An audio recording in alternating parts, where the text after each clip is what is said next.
오늘 내용은 성경에서 아주 중요한 부분이고 동시에 그 난제 중에 난제가 되는 부분입니다. 성경에 난제들이 꽤 많은데 그 난제가 어려운 만큼 깊이가 깊거든요. 그래서 오늘도 여러분이 집중을 잘해야지 주님의 음성을 듣고 갈 수가 있어요. 오늘 사실 문제집 설교보다는 오늘도 교과서적인 설교가 될 것 같은데, 늘 말하지만 그 교과서를 공부한 사람이 진짜 공부 잘하는 사람이라고 했죠. 그래서 공부 잘 하지는 못했겠지만 잘하고 싶다는 일념으로 한번 들어주시기 바라고. 오늘 사건 대강 보면 내용이 뭐냐, 르비딤이라는 곳에 이르렀는데 이제 물이 없어. 근데 일단 크게 이 성경에서 이 유사한 사건이 두 번 나옵니다. 그걸 염두에 두고 보셔야 돼. 자, 르비딤이라는 곳에 물이 없는데 백성들이 모세와 다툽니다. 근데 왜 물 안 주냐, 또 그거죠. 또 원망하고 맨날 그 익숙한 하소연을 또 하고 있어요. 3절 볼까? 거기서 백성이 목이 말라 물을 찾으며 그들이 모세에 대해서 원망하여 이르되 당신이 어찌하여 우리를 애굽에서 인도하여, 맨날이거든. 어찌하여 우리를 애굽에서 인도하여 우리와 우리 자녀와 우리 가축이 목말라 죽게 하느냐 그럽니다. 이 족속들이 뭐 참 보니까 더 이상 어떻게 할 수가 없어요. 딱 우리하고 같은 모습인데 이제 모세도 이제 하도 이런 말 들으니까 열받아 갖고 뭐라고 하는지 4절 보세요. 모세가 여호와께 부르짖어 이르되 내가 이 백성에게 어떻게 하리이까? 그들이 조금 있으면 내게 돌을 던지겠나이다. 하나님 좀 어떻게 하라고 지금 맨날 이 모양입니까? 얘네들이 좀 있으면 나한테 돌도 던지고 막 그럴 것 같아요. 이러거든요. 그래서 하나님이 이제 어떤 해법을 주시나. 6절 내가 호렙산에 있는 반석이 거기 네 앞에 서리니 너는 그 반석을 치라. 그것에서 물이 나오리니 백성이 마시리라. 모세가 이스라엘 장로들의 목전에서 그대로 행한다. 그러니까 지팡이 들고 호렙산에 있는 반석에서 돌을 치라고 해요. 그러면 거기서 물이 나온다고 하지. 물 나와라 뚝딱 그러는 거야. 반석에서 만약에 물이 나왔다면 굉장히 좋게 초종리 광총수 뭐 이런 거, 하여간 뭐 생수겠죠. 그 물이 나오는데, 근데 이제 오늘 이 말씀 제목이 이제 반석치기거든요. 그것을 뭐라고 하냐면 마사 혹은 무리바라고 불렀는데, 마사 혹은 무리바, 이게 다툼이란 뜻을 가지고 있습니다. 그러니까 그 어떤 장소의 고유명서가 그 무리바였던 게 아니라 그런 다툼이 일어나다 보니까 다툼이라는 무리바라고 이렇게 정한 거예요. 그러니까 또다시 요와 유사한 다툼 사건이 나중에 민수기에 가면 나오는데, 거기도 뭐냐면 다툼이기 때문에 무리바라고 합니다.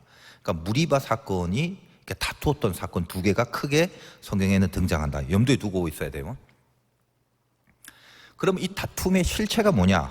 7절인데 그가 그곳 이름을 마사 또는 무리바라 불렀으니 이는 이스라엘 자손이 다투었으며 또 그들이 여호와를 시험하여 이르기를 여호와께서 우리 중에 계신가 안 계신가 하였음이더라. 자, 그러면 이 다툼이 물 갖고 사실 다투었지만 뭐죠? 하나님이 계신가 안 계신가, 그게 다툼의 내용이라고 하잖아. 여러분 지금까지 만나 하면서 만나가 시험이었는데 그 시험은 뭐죠? 말씀을 지키냐 안 지키냐, 요 시험이지. 이 무리바 사건, 이 물 사건은 뭐예요? 하나님이 계신가 안 계신가를 갖고 다투고 그것을 시험하는 그런 하나의 그 사건이 되더라는 것입니다. 오늘 설교가 이제 어려운 게 오늘 출애굽기만 보면 해석이 안 돼요. 그래서 민수기에 아주 유사한 사건이 나오는데 그 부분을 이제 같이 봐야 되는 거죠. 참고로 이 내용은 제가 민수기를 설교한 적이 있는데 거기서 아주 깊이 있게 다루었던 부분이라 민수기의 그 부분을 그 설교 내용을 뭐 거의 다시 이제 전할 수밖에 없어서 아무튼 참고하기 바라고. 자, 민수기는 광야의 사건이랬죠. 그래서 광야를 잘 알려면 출애굽기보다 민수기를 봐야 된다고 그랬습니다. 그래서 여러분이 창세기, 출애굽기, 레위기 다음에 민수기, 민수기 20장으로 가봅니다.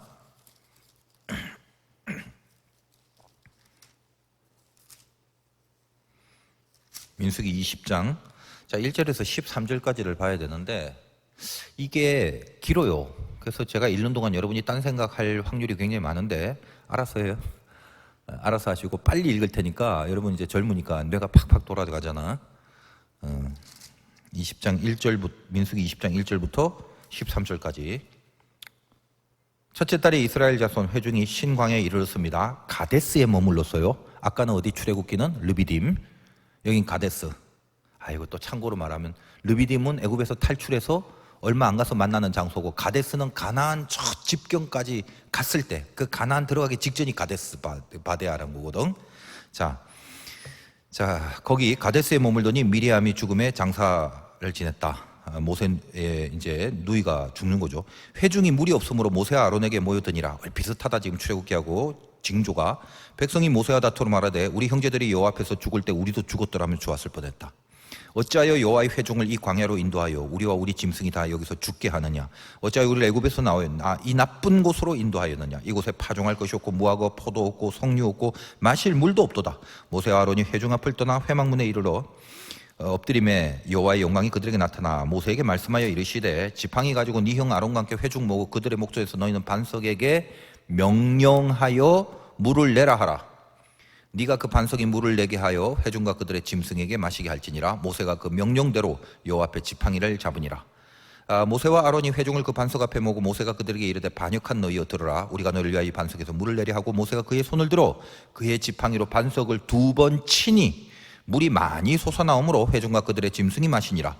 여호와께서 모세와 아론에게 이르시되 너희가 나를 믿지 아니하고 이스라엘 자손의 목전에서 내 거룩함을 나타내지 아니한 고로 너희는 이 회중을 내가 그들에게 준 땅으로 인도하여 드리지 못하리라 하시니라. 이스라엘 자손이 여호와와 다투었으므로 이를 무리바무리라 하니라. 여호와께서 그들 중에서 그 거룩함을 나타내셨더라. 빨리 입력이 됐는지 모르겠는데 하여간 일단 다 읽어봤어요.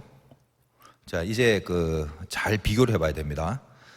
오늘 출애굽기 사건과 이 민수기가 아주 유사한 사건인데 일단은 출애굽기 방금 읽은 사건과 조금 비교를 해보시기 바라요. 정신 차리고 봐야 돼요. 딴 생각하면 혹은 아예 그 성경 자체를 안 보려고 하지 말고 딱 집중을 해야 됩니다. 아주 중요한 시사점이 뭐냐? 지금 이 민수기 사건은 12절 다시 보세요. 여호와께서 모세와 아론에게 이르시되 너희가 나를 믿지 아니하고 이스라엘 자손의 목전에서 거룩함을 나타내지 아니했다. 그래서 어떻게 된다? 너희는 이 회중을 내가 그들에게 준 땅, 즉 가나안으로 인도하여 드리지 못하리라 하시니라. 자, 출애굽기가 먼저 일어난 사건이에요. 그리고 나서 가데스 바데에서 비슷한 류의 사건이 또 하나 일어납니다. 둘 다 다툼의 문제이기 때문에 무리바 사건이라고 한다 이 말이야. 근데 이 민수기 가데스 바데에서의 사건을 통해서 어떤 형국이 벌어지냐면 방금 12절 읽었죠. 모세가 여러분 알다시피 가나안의 지도자가 됐지만 가나안 땅으로 못 들어가지. 하나님이 허락을 안 하는 거예요. 그러니까 허락을 안 한 영적 이유가 분명히 있지만 명복상으로 성경에 바로 이 사건 때문에 이 모세에게 너희는 가나안 땅에 들어가지 못한다. 이렇게 지금 얘기를 하고 있습니다. 그러니까 이게 얼마나 모세 개인한테는 슬픈 일이겠어. 이 무리바, 민수기에 나오는 무리바 사건이 모세가 가나안에 들어갈 수 없는 결정적 사건이 돼버리는 거거든요. 얼마나 슬퍼요. 자, 민수기 사건, 요것도 지금 난제 중에 난제인데 이 민수기를 이해하기 위해서 오늘 본문인 그 전에 있었던 출애굽기 사건이 같이 해석돼야 되는 거예요. 이스라엘 출애굽 역사가 성경에 쓰여진 이유가 뭡니까? 그 전체 역사를 통해서 구원이라는 게 뭔가 이걸 설명하려는 하나님의 의도 때문에 출애굽기가 중요한 거거든. 그러니까 성경에 수많은 사람들이 등장하잖아요. 근데 모두 다 메시지를 갖고 있어요. 그러니까 성경에 등장한 사람들은 그 사람에 대해서 우리가 뭐 연구하고 탐구하고 무슨 위인도 아니고 어떻게 보면 뭐 신앙 위인이라고는 할 수 있겠지. 뭐 위인도 있고 나쁜 사람도 있고 많은 종자들이 있는데 그 사람들 자체가 가치가 있는 게 아니라 그 사람을 통해서 우리들에게 어떤 구원에 대한 메시지를 주려고 소개하고 등장시키는 그런 에피소드들이거든요. 고로 뭐 모세도 마찬가지입니다. 우리가 민족 공동체 모습을 통해서 그 이스라엘 전체가 흘러가는 모습을 통해서 어떤 구원에 대한 메시지를 우리에게 줄 게 있기 때문에 성경이 쓰여진 거거든. 출애굽기가 있는 거고 민수기가 있는 거고. 이 땅에 믿음으로 살아간 사람이 얼마나 많겠습니까? 근데 그 사람들 다 적을 수도 없잖아. 오늘 이제 그런 대표적인 메시지가 있는 사람을 통해서 깨달을 게 있어서 준 거니까 그 깨달음이 중요한 거예요. 자, 모세 사건 이해할 때 어때요?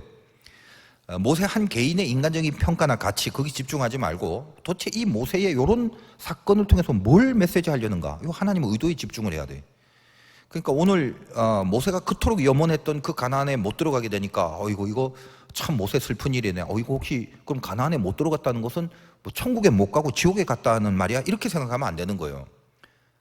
그 모세에 대한 어떤 평가를 하려고 이렇게 무리바 사건이 있는 거 아닙니다. 참고로 신약에 보면 변화산상에 그 주님이 모세와 엘리야와 함께 있는 사건을 본다면 이미 모세는 하나님과 함께 있는 그런 그 천국의 백성으로 있다라는 그걸 우리가 알 수가 있지. 신약 성경을 보면. 그러니까 그 모세라는 인간에 대해서 가타부타 연민을 뭐 느껴라 뭐 어떻게 뭐 인간적 평가를 이런 게 중요한 게 아니라 구원과 믿음이라는 게 어떤 건지 요걸 분명히 해두려는 메시지를 요 모세 사건과 무리바 사건을 통해서 얻으라 이 말이에요. 방금 민수기 쏜살같이 읽었는데 대충 내용이 한번 뭡니까? 가데스 바데아에 이르렀어요. 물이 없습니다. 거기 어디입니까? 가데스 바데아. 여러분 알다시피 12명의 정탐꾼을 그 가데스 바데에서 가나안으로 보내잖아. 그중에 10명은 못 들어간다. 못 해먹겠다. 현실을 파악하고 불신앙의 마음을 갖지만 근데 2명 요아스와 갈렙 같은 사람은 들어가서 하나님의 말씀에 의거해서 이 땅은 하나님이 주신 약속이다, 우리 들어가서 이길 수 있다, 이런 담대함을 갖고 있는 그거. 근데 이제 하나님이 마음에 안 든 거죠. 그래서 가데스 바데아까지 가는 기간이 출애굽해서 몇 년 안 걸려요. 뭐 한 2, 3년 초창기. 그러니까 별거 없는 시간인데 이 가데스 바데아에서 믿음이 합격이 안 되다 보니까 그 가데스 바데아의 정탐의 실패 이후 근 38년을 뺑뺑이 도는 거예요. 그러니까 여러분, 사실 이 광야의 이야기는 40년이라고 하지만 40년 중에 앞부분의 내용이 거의 다 있어요. 가데스 바데아 이후에는 별로 없어, 내용이. 왜 없겠나? 그냥 개고생했더라, 그거밖에 없는 거예요. 뺑뺑이 돌린 거지. 하여간 그들 나름대로는 징한 애환이 있죠, 가데스 바데아라는 것이. 내가 정탐에 실패한 그런 곳이니까. 근데 거기서 이스라엘이 또 이제 사고를 쳐요. 그냥 연단을 많이 받았는데도 그 말하는 모습이나 뭐 정서 같은 게 별로 변하지 않았어. 방금 그 민수기도 보니까 뭐 3절 같은 데 보니까 이러죠. 다시 보면 우리 형제들이 여호와 앞에서 죽을 때 우리도 죽었다라면 좋았을 뻔했다. 이 말하는 싹수가 한 대 이렇게 딱 패기 좋은 말만. 무슨 말이? 차라리 우리도 죽는 게 낫지. 지금 이거 뭐해, 이거? 누구 들으라고 하는 말? 모세를 들으라고 하는 말인데 결국 뭐죠? 모세 위에 있는 하나님 들으라고 하는 말이지. 또 4절 같은 데 보면 우리와 우리 짐승이 다 여기서 죽게 됐다. 한 명도 안 죽었어요. 근데 죽게 됐다고 얘기하면서 내가 지금 숨쉬고 살아있다라는 감사가 하나도 없죠. 죽어 마땅한 죄를 지었는데 그 죄책감이 없어. 그리고 5절 보니까 어찌하여 우리를 애굽에서 나오게 하여 이 나쁜 곳으로 인도했니? 여기가 나쁜 곳이래. 그러니까 왜 나빠? 뭐도 없고 죄다 없다는 거예요. 가만 보면은 여기서 보낸 그 정탐꾼, 그러니까 그 가데스 바데아에서 보낸 정탐꾼들이 불신앙으로 고백했던 이런 거 비슷하죠. 전부 뭐 불평 없다고, 뭐 안 된다고, 변화되지 못한 모습을 그대로 보여주는 것입니다. 모세와 아론이 여전히 이제 그 모습을 가지고 기도를 합니다. 민수기 아까 이제 6절에 보니까 회중 앞을 떠나 회막문에 이르러 여호와의 영광이 그들에게 나타나며, 그래서 하나님이 그 기도를 통해서 물을 주시는데 반석에게 명령하여 물을 내라. 8절에 민수기. 자, 이 표현을 잘 보세요. 반석에게 명령하여 물을. 여러분, 이게 출애굽기 아까 본문 읽은 걸 지금 기준 삼고 지금 보고 있는지 모르겠는데, 알아서 해요. 알아서. 말씀은 드렸어요. 출애굽기 기준 삼고 봐야 돼, 비교해서. 자, 민수기에서는 명령해서 물을 내라. 이거는 뭐냐면 물 나와라 하란 말이에요. 다시 말해서 말로만 하라 이거지. 근데 어떻게 했습니까? 모세가 11절에 보니까 손을 들어 지팡이로 반석을 2번 땅땅 쳐버린 거예요. 그래서 물이 나오긴 나왔는데 거기에 대하여 하나님의 평가가 뭐냐면 모세와 아론한테 너희가 나를 믿지 아니하고, 오늘 민수기 표현해 보면 그러니까 2번 반석을 친 걸 뭐라고 보내요? 믿지 아니한다라고 하나님이 평가를 하는 거예요. 그래서 이스라엘 회중 아니라 모세마저도 가나안으로 갈 수 없게 되는 비극을 초래했다. 그곳을 무리바, 즉 다툼이란 뜻을 가진 무리바 물, 다툼의 물, 이렇게 칭했다는 겁니다. 모든 그 성경 해석가들과 주석들이 모세가 하나님의 명령 앞에 성질을 부려갖고 그래서 가나안으로 못 들어갔다. 그러니까 성질 부리지 말고 살자, 그런 해석들이 거의 대부분입니다. 뭐 틀린 말은 아니겠죠. 근데 자, 한번 생각을 해봐. 이게 아무리 지금까지 이 가나안 입성이 주는 영적 상징이라는 게 얼마나 큽니까? 그게 구원이라는 걸 이루는 사건인데 이제껏 모세가 살면서 성질 한번 그렇게 부렸다고 부릴만 하잖아. 그 백성들이 자꾸 물 달라고 죽겠다고 그러니까 그 뭐 하나님 앞에 어떻게 해야 됩니까? 그러니까 뭐 반석에게 명하라 그랬더니 그래 하나님이 주시려는가 보다. 그리고 백성들 얼마나 짜증나서 야 니들 하나님이 또 그 물 준다 그러니까 하여간 정신 좀 차려라. 그 말하는 싹수하고 말이야. 뭐 이러면서 뭐 화를 내면서 지팡이 쳤겠지. 탕탕. 성질 부렸다라고 보는 거예요, 이거를. 근데 아무튼 그렇게 성질 부릴만 한 거를 그 정도 성질 한번 부렸다고 그거를 뭐 지팡이로 사람 머리통을 때린 것도 아니고. 근데 그 가나안의 입성을 허락받지 못했다라는 게 참 이게 어떻게 보면 좀 그 모순이 좀 있죠. 물론 이제 말씀 그대로 본다면 반석에게 명하라 한 거를 말만 하라고 했는데 2번을 쳤긴 쳤으니까 성질을 부린 거든 성질을 안 부린 거든 하나님의 명령대로 한 것은 아닌 것은 틀림없죠. 그렇다고 해서 지금 가나안에 들어가는 이 거대한 가나안 입성이란 큰 가치를 모세에게 허락하지 않는다는 건, 더군다나 가나안이라는 곳이 모세를 부른 이유인데, 근데 그걸 허락하지 않는다는 거는 아무래도 이제 그동안의 모세를 보아오건대 그 정도를 갖고 가나안에 못 들어가게 한다는 심판이래. 그건 전혀 납득이 안 되는 거다 이 말이에요. 자, 우리는 성경에서 또 하나의 무리바 사건이 오늘 이제 출애굽기 본문의 사건입니다.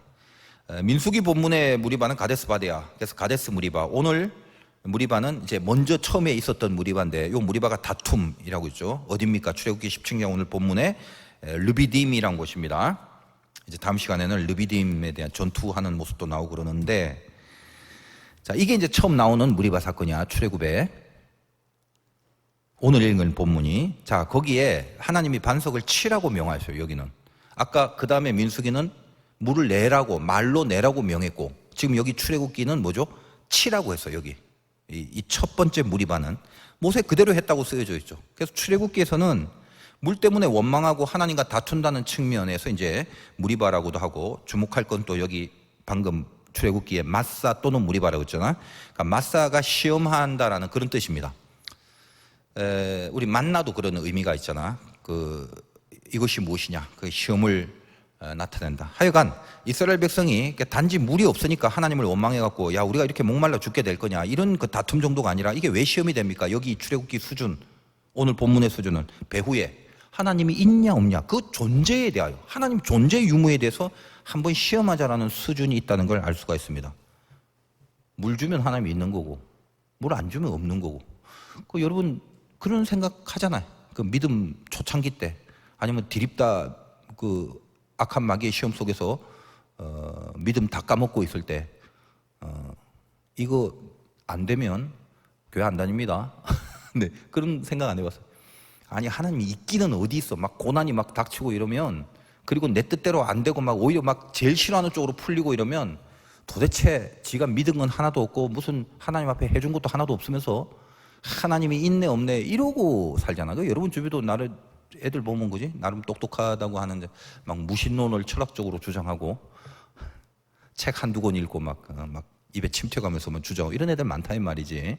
이제 그게 다 이제 사실 영적인 거거든요. 그러니까 여기도 이 시험을 지금 하는데 있냐 없냐까지, 지금 이스라엘 백성들이 어디까지 와서 홍해 바다를 건너서 여기 온 사람들인데 지금 존재 유무를 시험을 걸고 있어, 하나님 앞에. 낳아주고 길렀더니 내 아버지 맞냐 이러고 있단 말이지. 지금 그런 차원이라는 거예요. 근데 여기 반석에서 물을 내주는데, 이 반석이라는 게 바위인데, 이게 주는 영적 의미는, 이 반석은 예수 그리스도를 상징합니다. 이거는 정확한 겁니다. 그 표현이 어디냐면 고린도전서 10장 1절에서 4절까지 있는데 잘 들어봐요. 형제들아, 난 너희가 알지 못하기를 원하지 아니하고, 우리 조상들이 다 구름 아래 있고 바다 가운데로 지나며 홍해 바다 건넌 겁니다. 모세에게 속하고 다 구름과 바다에서 세례를 받고, 홍해 바다를 건너는 걸 세례, 영적 세례로 표현하는 거지. 다 같은 신령한 음식을 먹으며 만납니다. 다 같은 신령한 음료를 마셨으니, 물을 먹었대. 이는 그들을 따르는 신령한 반석으로부터 마셨음에, 그죠? 요게 오늘 반석 쳐갖고 나온 물을 먹은 거지. 그 반석은 곧 그리스도시라. 이렇게 고린도전서가 친히 정의를 딱 내려주는 거예요.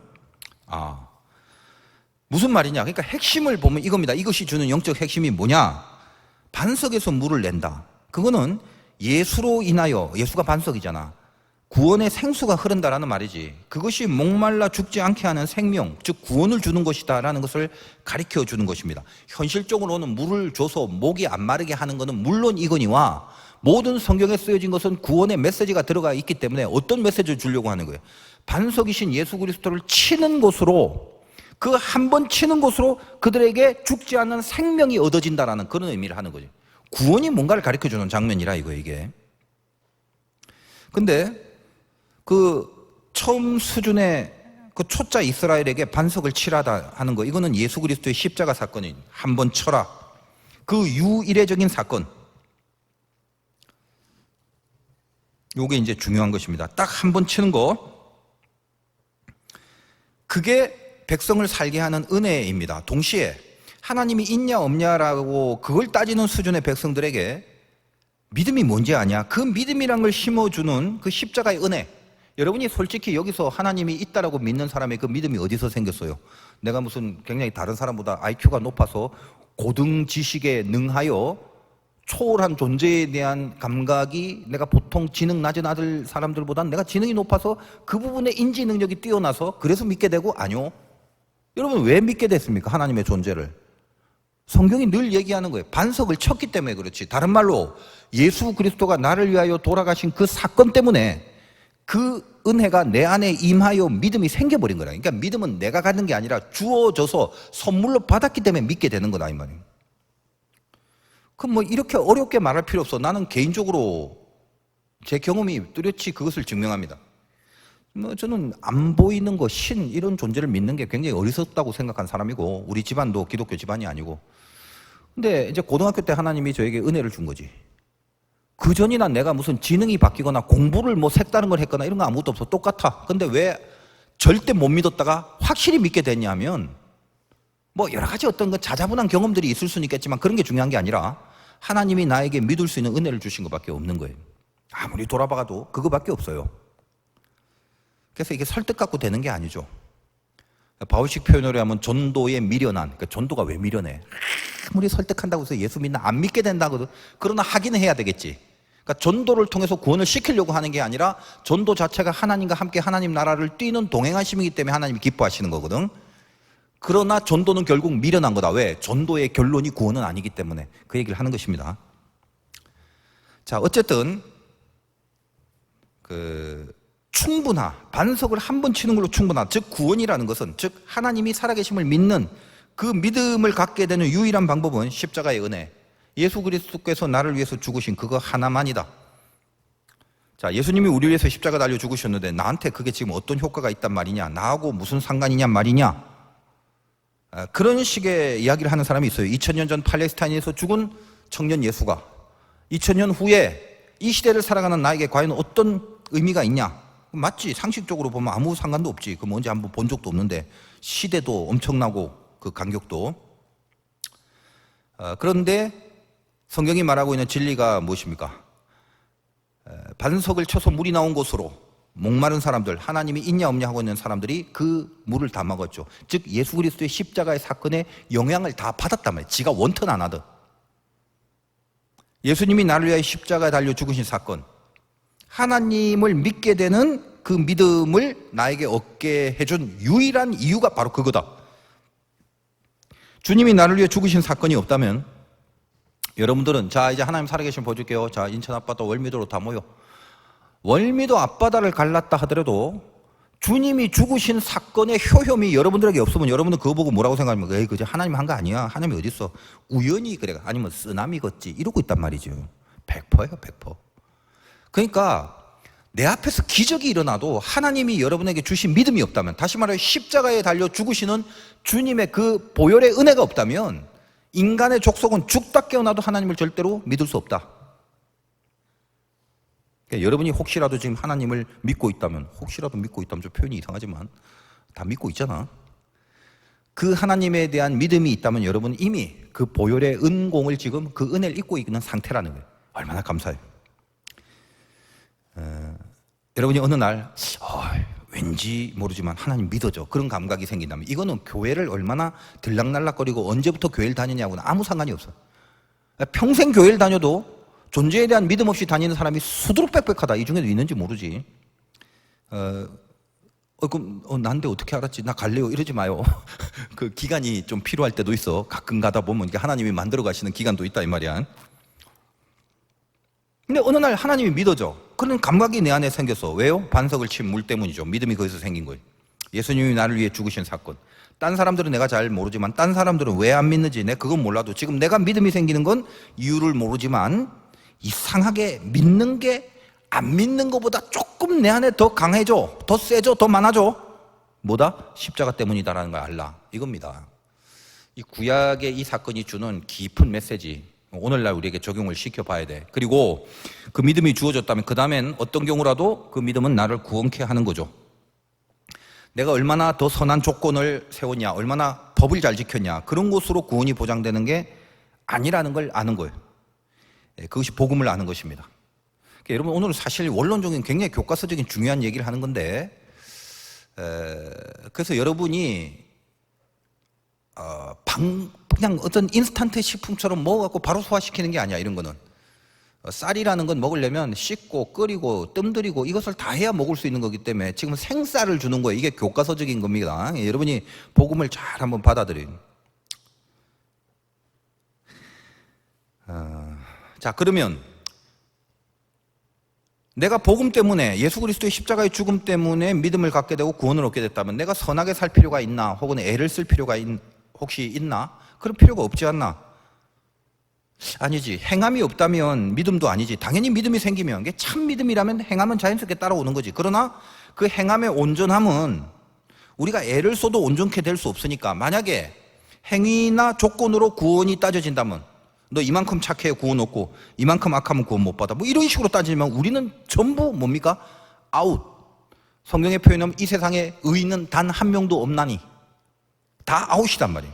그 율법의 잣대에 놓고 여러분들 그 하나님의 그 거룩한 공의의 잣대를 놓고 여러분의 인생을 쫙 평가하면, 요 일주일 동안 벌어진 여러분의 삶을 여기 스크린에 한 명씩 다 세웠고, 혼자 있을 때, 아무도 없을 때 24시간 뭘 했는지, 무슨 생각을 했는지까지 스크린에 다 비친다면 이 중에 떳떳하게 앉아있을 사람 아무도 없어요. 다 도망가겠지. 우리는 의롭지가 않다 이 말이야. 하나님이 그걸 다 아신다 이 말이지. 바로 이 부분에서 아주 지능적인 마귀의 계계를 만나게 됩니다. 여러분이 영적 싸움의 치열함을 이해를 잘해야 돼. 자, 믿음이라는 건 은혜인데 그 은혜와 행위라는 실천 두 가지가 오버랩 되면서 시간이 점점 흘러가면서 처음에는 믿음 때문에 열도 좀 받고, 좋은 에너지도 받고, 그래서 나름대로 잘 실천을 하고 있다가 인간이 연약하다 보니까 시간이 지나면 다 똑같아. 뻔하죠. 행위가 약해지기 시작하지. 또 이 모양인가 그 생각이 들면서 자기 의식의 집중이 복음에서 이상하게 율법으로 흐르게 만듭니다. 마귀의 전략은. 이게 굉장히 깊고 어려운 얘기예요. 하기 싫은데 지금 하는 거야. 왜? 교과서는 해야 되잖아. 이미 나에게 주어진 반석을 쳐서 나왔던 그 은혜의 물을 분명히 먹고 살았는데 그 물을 잊어버리게 만들어. 내 안에 이미 반석을 치고 확보된 믿음이 있는데 그 믿음을 기억하지 못하게 만드는 거죠. 그러면서 점점 시간이 지날수록 더 온전해져야 되는데 자꾸만 약해지고, 점점 온전해지지 않는 자기를 바라보면서 근데 왜 이러지 하다가 나는 가짜가 아닌가 하다가 한심해 죽겠네. 그러다가 그 정도라면 그래도 애통할 수준이니까 봐줄 수가 있는데, 거기서 마귀는 우리를 점점 더 깊이 끌어가게 되면 점점 내 안에 있는 믿음은 안 보이게 되고, 나 아무래도 안 되나 보다, 적어도 하나님은 나하고 상관 안 하나 보다. 그래서 여러분, 믿음이 안 보이면요 뭐가 보입니까? 믿음 안 보이면 죄만 보이게 되는 거예요. 항상 그래. 그러니까 슬슬 아이고 이럴 바에야 죄나 짓자. 어차피 버림받은 인생 같은데 뭐 죄 좀 지어도 뭐라 하겠나 싶고, 또 지어보니까 당장 벼락을 안 맞잖아. 경험상 하나님이 참아주는데도 그걸 참아준다라고 생각을 안 하고 없네 이러고 있거든. 그리고 조금이라도 양심이 있으면 아유 지금은 죄를 짓고 다음에 뭔가 마음 잡고 다시 해야지, 뭐 작정기도 한번 하든가, 뭐 교회 특세 안 하나, 뭐 금식기도라도 좀 하고 특세라도 하면 그거 하고 다시 결단해야지. 그런 마음으로 자꾸만 또다시 하나님 앞에 회복되는 시간들을 차일피일 하다가 한 10년 동안 계속 죄만 짓고 살고 있는 거예요. 그게 신자들의 현실이라 이 말이에요. 그럼 마귀는 어때요? 잘한다 자꾸 정죄하고 참소하고 죄를 향해서 갈 마음을 심어주고, 어차피 너 이 정도 갖고 안 되는데 죄나 져, 괜찮아, 벼락 안 쳐. 그럼 진짜 조심해야 돼요. 은근히 이게 무슨 교양 있는 척, 뭔가 양심 있는 척, 회개하는 심령이 듯 하면서 결국은 어떻게 됩니까? 포기하게 되고 죄로 향하게 만들어버린다고. 요 디테일한 요 관계, 제가 여러 번 설교를 통해서 많이 말씀드렸는데 이걸 여러분들이 잘 이해를 하는 게 중요해요. 회개가 뭐냐면 죄 지은 거 한탄하고 후회하고 앞으로 죄 안 질게 그렇게 결단하는 게 회개인데, 잊지 말아야 될 거는 그게 내 결단, 내 양심의 고백, 내 눈물 정도로 씻어질 것들이 아니라니까. 그게 주님이 대신 주고 흘리신 보혈이 없이는 절대로 깨끗해질 수가 없습니다. 요즘 제가 이제 요 어려운 시대에 좀 영적인 위기감을 계속 느끼는 게, 시대가 이제 하도 교회의 타락을 말하다 보니까 곳곳에서 뭔가 좀 인기 있는, 와 여기 진짜 만약 이래야 돼 뭐 이런 그런 느낌을 주는 메시지나 영성이 뭐냐면 그 회개 운동이거든요. 그러니까 무슨 사건 사고만 나고 무엇이 이상하면요, 뭐 교단이든 무슨 어떤 목사든 무슨 단체에서 우리 다시 뭐 회개합시다 뭐 이러면서 이 회개의 어떤 운동을 해. 그 가을 운동회가 아니잖아. 근데 왜 회개라는 걸 퍼포먼스화해서 무슨 일만 터지면 마치 무슨 거창하게 회개하는 듯한 느낌을 주면서 행사화하는지 내가 그걸 모르겠다는 거예요. 여러분들 지금 제가 얘기를 하는 게 무슨 이해가 되는지 모르겠지만, 그러니까 분명히 타락해가는 건 맞는데 회개 필요하죠. 근데 이걸 왜 운동화시키는지 모르겠다 이 말이에요. 회개를 부르짖고 회개만이 살 길이다. 누가 뭐래? 당연히 그 진짜 회개를 하란 말이에요. 뭐 교회여 회개하라, 뭐 목사들은 회개하라, 뭐 사진 찍고 뭐 신문에 나고 영적 대각성 회개 운동하면서 뭐 높은 사람 앞에 놨고 저 강대상 앞에 무릎 꿇고 손 들고, 아이 그 내가 부인하는 게 아니라 나쁘다는 게 아니라 그냥 조용히 하면 안 돼? 진짜로? 왜 그걸 그렇게 했네라는 걸 자꾸 드러내는 것 같은 느낌이 드는지 모르겠어요. 내가 좀 못됐나 성격이. 근데 그런 느낌을 자꾸 받는다 이거지. 그러니까 성도들 마찬가지. 무슨 기도원이나 집회 가갖고 막 회개 메시지 듣고 막 돌이켜라 회개를 하면 뭐 속이 해갈되는 것 같은 그런 느낌이 있나 봐요. 이 시대가 뭐 너무 타락했다는 둥, 뭐 회개 안 하면 이 나라가 뭐 불바다가 된다는 둥, 뭐 하나님이 가만히 안 놔두, 그 뭔가 이렇게 가슴도 찡하고 아련하고 정신 차려야 됐고 그잖아. 근데 제가 쭉 목회를 하고 제 자신을 보고 사람들 보니까 경험상 그래요. 회개를 진하게 하고 나고 눈물 콧물 다 쏟고 나는 그런 현장을 보고 나서 그 현장을 통과한 그 인간이 모조리 온전히 바뀌고 그래요? 절대 온전해질 수 없어요. 근데 마귀는 우리로 하여금 이 회개 운동을 통해서 침투합니다. 이거 웃기죠? 회개가 얼마나 귀하는 건데 귀하기 때문에 마귀는 다른 쪽으로 그 루트를 갖고 또 들어와서 삑딱하게 만들어버린다 이 말이야. 여러분 마귀가 뭐 이렇게 눈에 보이듯이 나 마귀다 하고 막 무슨 이렇게 삼지창 들고 오지 않아요. 늘 마귀는 우리를 속인다는 건 같은 편인 척 해야 돼. 같은 편인 척 해갖고 쥐도 새도 모르게 뒤에서 칼을 꽂아야 될 거 아니야. 그러니까 좋아 보이는 은혜, 가득해 보이는 이런 걸 통해서 굉장히 많은 마귀들이 침투한다는 사실. 여러분이 마귀를 당할 수가 없어요. 마귀의 그 전략들을. 그러니까 회개도 그래요. 회개하고 있으면 들어와서 봐봐. 야, 너 안 돼. 너 그날도 그렇지만 너 예전에 몇 달 전에도 그 너 회개 지금 집회 와갖고 그 쏟아부은 눈물이 얼마나 많은데 봤잖아. 너 그때 눈물 그렇게 쏟아부고 또 그따위로 사냐? 우리를 정죄하기 시작해. 제가 이런 얘기를 하는 게 참 많이 애를 썼거든. 내 경험이에요, 내 경험. 회개를 부르짖는 사람들의 그럼 특성이 뭐냐? 정죄. 돌아서 똑바로 살아라. 그런 거죠. 근데 가만히 조사해보면 막 회개하라고 막 이 강조하는 사람들 뒷조사 들어가면 제일 더러운 위선과 가식은 혼자 다 가지고 있으면서 사람들한테 너 틀렸다, 너 돌이켜라 그러면서 삿대질하고 있더라는 거예요. 제가 말이 약간 극단적일 수 있어요. 그러나 이런 경우가 굉장히 많다라는 걸 이제 알려드리면서 여러분이 지금 깨달아야 될 메시지가 뭔지 그쪽으로 내가 이렇게 몰아가기 위해서 하는 건데, 그러니까 진짜 바리새인이죠. 여러분 바리새인 어때요? 여러분 바리새인이 여러분보다 못난 줄 알아요? 여러분보다 신앙적으로 보면 곱하기 100배는 더 열심히 살고 성실히 살았잖아. 근데 그들이 어떻게 해? 정죄하죠, 정죄. 뭐가 특징이야? 나는 잘하니까 남은 틀렸다 이거거든. 그러니까 지금 이 시대도 마찬가지. 타락하는 건 맞는데 그래서 돌이킵시다, 회개합시다 하고 부르짖는 그 족속들이 가만히 이렇게 보면 사실 똑같은 죄인들인데도 이 사람들에게 하나 더 플러스된 건 회개 열심히 함으로 정죄할 수 있는 권리가 하나 더 생긴 것 같은 느낌이 들더라는 거야. 다 동일한 죄인인데. 그럼 여러분이 회개만 하고 다시 잘 살면 구원이 막 온전히 끝까지 이루어질 것 같아? 마음을 회개를 얼마나 많이 했는지 내가 이빨 깨물고 이번에 혈서 쓴다고 혓바닥 새끼손을 깨물고 금연, 금주, 철저, 주일, 성수 뭐 이따구로 살면 다 될 것 같아? 다시 끝까지 잘 못 사는 게 그게 문제인데. 자, 그럼 어쩌라고? 회개하고 살아야죠. 당연히 또 마음을 찢고 그럼 또 회개하고 다시 결단하고 눈물 흘려야 당연히 그래야지. 그러나 알고 하라 이 말이야. 이것만 알고 뭘 회개가 믿음의 시작이 아니다라는 건, 나를 위해서 대신 죽으신 주님이 내 믿음의 시작이라는 걸 놓치지 마세요. 오늘 굉장히 어려운 얘기고 깊은 얘기야. 뭔 소리인지 하나도 못 알아듣고 갈 수도 있어. 그래서 내가 성령님께 의지해서 하는 말입니다. 복음이 너무 귀해서 말이에요. 은혜가 너무 귀해서. 여러분의 시작이 뭐라고요? 다시 마음 잡고 새롭게. 그건 세상 사람들이 마음 잡는 거지. 여행 한번 갔다 오거나 뭐 어디슨 저기 무슨 명상하는 어디 센터에 가서 잠깐 기분 전환하고 온다든지 기타 등등. 여러분의 시작은 무조건 6월절이에요. 여러분이 시작할 자격과 조건이 없다니까. 어떻게 하나님의 거룩한 그 길을 시작하는데 어떤 조건과 자격이 언제쯤 돼야 그게 될 수 있다는 거야. 한 번도 인생에서 그렇게 되는 적이 없단 말이야.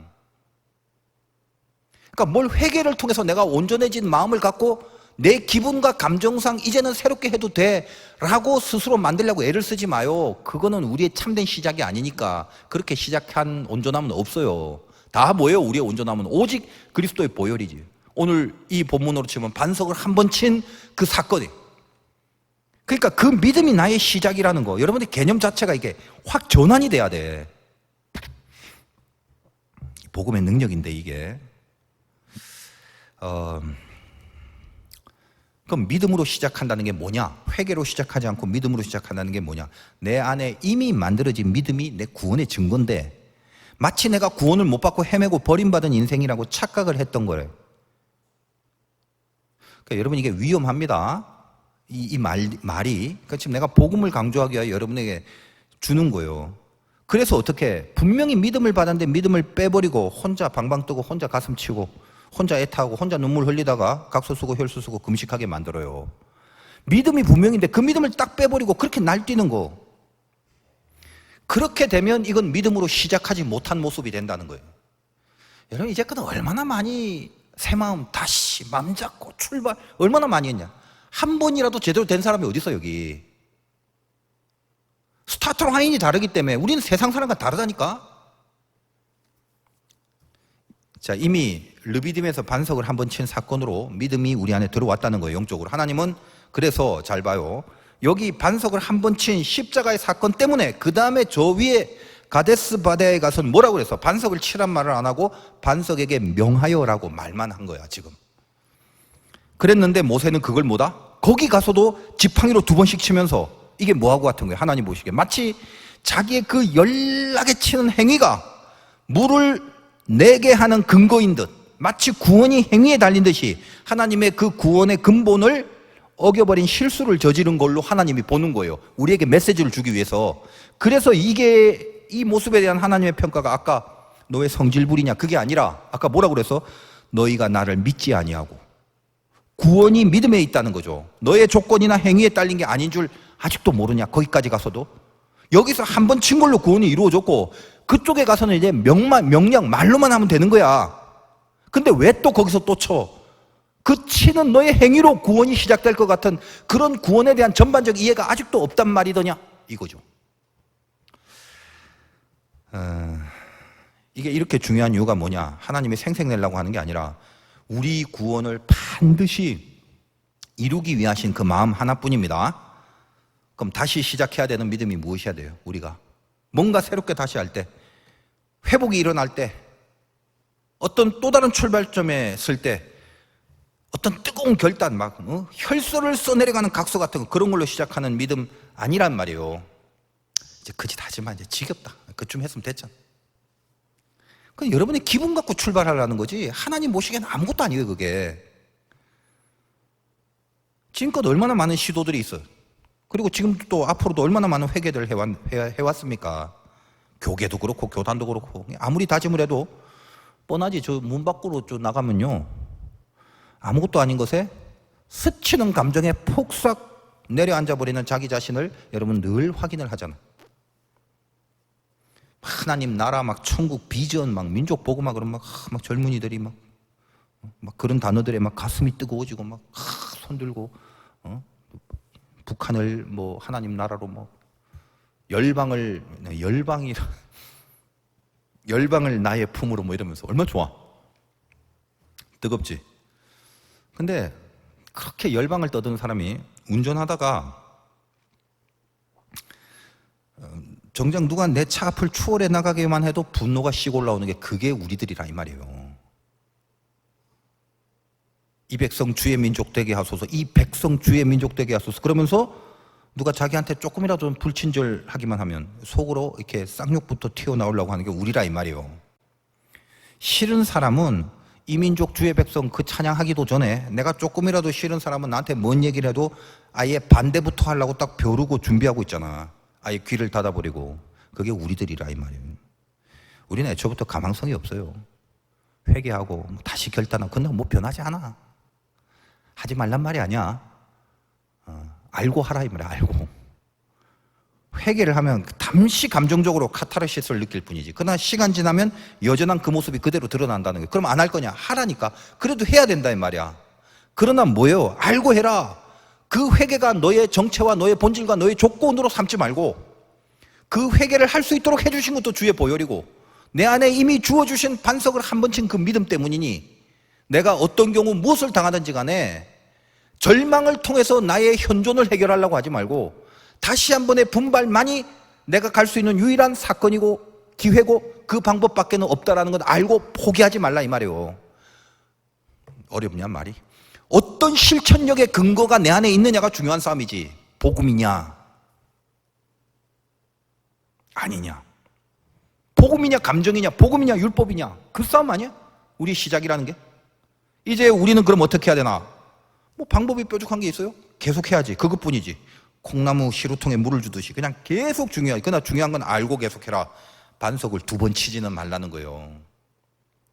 어려운 얘기야? 우리는 어떤 시작 앞에서 야 내가 예수 믿으니까 어떻게 해야 되지? 이거 반석을 어떻게 칠까? 지팡이로 칠까? 막대기로 칠까? 2번 칠까? 3번 칠까? 세게 칠까? 약하게 칠까? 지금 그런 것들 견적내는 게 중요한 게 아니다 이 말이에요. 여러분들이 뭔 계획을 세우는 것이 그게 현실적인 거든 영적인 거든 굉장히 그건 다양하고 다를 수 있겠지만 우리 모두 중심에 동일한 하나님이 원하시는 출발선을 갖고 있어야 된다. 이 출발선을 분명하게 확실하게 붙잡고 해야 돼. 뭐예요? 이미 허락된 구원, 이미 주어진 믿음, 이미 삼으신 자녀됨, 이거야. 이게 여러분의 출발이 되지 않는 이상 모든 다른 것들은 감정의 기복으로 끝나버리는 또 허탈하게 빠져서 결국은 죄로 질질질질 갈 수밖에 없는 그런 꼬라지밖에 보여지지 않는단 말이에요. 복음이 그래서 강력한 거예요. 뭐로부터 시작해라? 이미 허락된 구원. 씁쓸하지, 죄송하지, 염치 없지, 알아. 그러나 제껴 일단. 내 안에 이미 허락된 구원, 한 번 반석을 쳤다는 거예요. 이미 주어진 믿음, 내 안에 이미 믿음이 있고 이미 삼으신 자녀됨. 하나님이 나를 이미 자녀 삼으셨어요. 염치 없지만 거기서 출발해야 돼. 나를 위해서 이미 한 번 치신 반석이 그때도 지금도 앞으로도 영원한 생수를 나에게 주실 겁니다. 주님의 십자가의 사건 그 한 번이면 내 모든 것을 다시 시작하기에 충분해요. 하나님의 아들이 나를 위해 죽었다니까. 여기서 뭘 더 이상 어떤 조건을 바라고 뭘 붙잡고 시작할 건데 여러분이 하나님을 믿는다면 이 이상이 어디 있어? 하나님의 아들이 나를 위해서 죽었다는데 우리의 거룩한 백성으로서의 시작을 위하여 어디서 또 누굴 더 죽여야 돼? 복음의 능력을 잘 알라 이 말이에요. 어떤 계획, 어떤 결단이어 좋습니다. 무너지면 다시 하고 또 피 흘리기까지 또 해야 돼요. 그러나 이 마음에 잊지 마요. 난 이미 구원받은 하나님의 자녀라는 거. 눈물 콧물이 범벅이 된 회개를 하고 또 해야 됩니다. 그래도 좋고 그래야 되고 그게 맞습니다. 그러나 마음에 잊지 마요. 이미 구원 얻은 자녀라는 걸 잊어버리고 그 짓을 하지 말라고. 내가 뭘 지금 주장하는지 메시지가 들어간지 모르겠어. 알고 있을 걸 알고 하느냐? 모르면서 그 위에 계속 쓸데없이 쌓아가느냐? 그게 중요해요. 반석 위에 집을 잘 세워야지. 그리스도의 반석 위에. 한 번 친 그 반석 위에. 계획대로 살아서 성공을 했다 할지라도 그 피눈물 나는 회개를 통해서 내가 아무리 정결하게 살았다 할지라도 내가 이미 구원받은 자녀가 아니라면 그건 아무것도 아니잖아. 인생에서 정결하고 거룩하고 착하게 사는 방법은 얼마든지 있어요. 예수 안 믿는 사람들이 우리보다 성품적으로 착한 사람들을 뺐어. 근데 우리는 그거 갖고 사는 게 아니지. 내가 구원받은 자녀가 아니라면 세상에 뭔 짓을 어떻게 아무리 잘하든 게 뭔 소용이 있어요. 여러분 인생에서 가장 센 게 있는데 인생이란 건 요런껏 살아요. 가장 센 거 하나 그거 붙잡고 살면 되는 거야. 기어가는 사람, 걸어가는 사람, 뛰어가는 사람, 날아가는 사람, 그 위에 날아가는 사람, 타는 사람, 요 사람. 제일 센 거 하나를 붙잡는 게 제일 중요한 거지. 그 제일 센 게 뭔데? 뭐가 가장 센 거예요? 하나님이 나를 사랑하셔서 대신 죽게 하신 주님, 그 주님 때문에 난 하나님의 구원받은 자녀가 되었다. 이게 제일 센 거예요.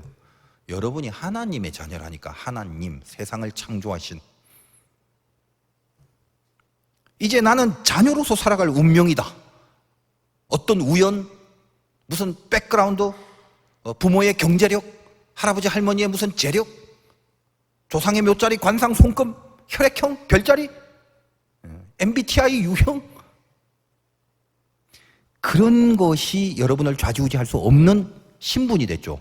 하나님의 자녀로 살아갈 운명이란, 이거보다 센 게 어딨어. 뭐하고 갔냐? 태어나 보니까 금수저가 아니라 입에 천국의 보석 숟가락을 물고 있더라. 이게 여러분의 신분이라. 이 자녀된 신분을 빼앗을 권세가 하늘에도 없고 땅에도 없다 이 말이에요. 그래서 내가 확신하노니 사망이나 생명이나 천사들이나 권세자들이나 현재일이나 장래일이나 능력이나 높음이나 기품이나 다른 어떤 피조물이라도 그리스도 예수 안에 있는 하나님의 사랑에서 끊을 수 없느니라. 이게 우리 정체예요. 강하지 않냐? 이거 힘나지 않냐? 알았느냐? 나에게 복음을 뺏어가려는 사탄아, 물러가라. 이렇게 나오는 거예요. 여러분, 그림자만 보다가 진짜 실체 뺏기지 말아요. 그림자는 언제나 바뀝니다. 그 부질없는 것들 시간 나면 또 바뀔 거지. 여러분의 그림자들이 얼마나 많은 줄 알아요? 얼마나 다양하고 얼마나 자주 바뀌는지 알아? 아침에 바뀌었다, 점심에 바뀌었다. 그림자는 태양이 어떻게 되냐에 따라 다 바뀌잖아. 기쁘다, 슬프다. 이게 얼마나 자주 쉽게 바뀝니까? 예배 중에 은혜 받아 기쁜데 축도 끝나고 나가다가 누가 발을 밟았는데 미안하다고도 안 하네. 바로 화가 밀려오는 거예요. 근데 그게 실체가 아닌데 거기서 우리의 감정이 오락가락하는 거지.